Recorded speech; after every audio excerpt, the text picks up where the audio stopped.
So what is empathy, and why is it very different than sympathy? Empathy fuels connection. Sympathy drives disconnection. Empathy, it's very interesting. Teresa Wiseman is a nursing scholar who studied professions, very diverse professions where empathy is relevant, and came up with 4 qualities of empathy. Perspective taking, the ability to take the perspective of another person or recognize their perspective as their truth. Staying out of judgment, not easy when you enjoy it as much as most of us do. Recognizing emotion in other people and then communicating that.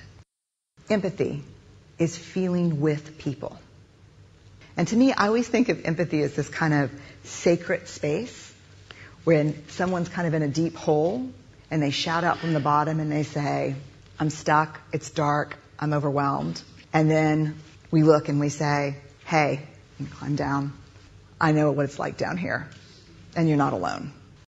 Sympathy is, ooh, it's bad, no. You want a sandwich? Empathy is a choice, and it's a vulnerable choice, because in order to connect with you, I have to connect with something in myself that knows that feeling. Rarely, if ever, does an empathic response begin with at least. And we do it all the time. Because you know what? Someone just shared something with us that's incredibly painful, and we're trying to silver lining it. I don't think that's a verb, but I'm using it as one. We're trying to put the silver lining around it. So, I had a miscarriage. Oh, at least you know you can get pregnant. I think my marriage is falling apart. At least you have a marriage.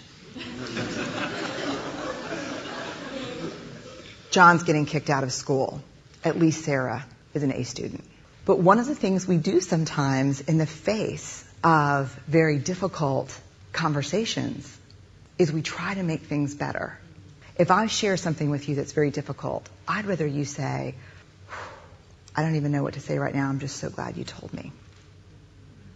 Because the truth is, rarely can a response make something better. What makes something better is connection.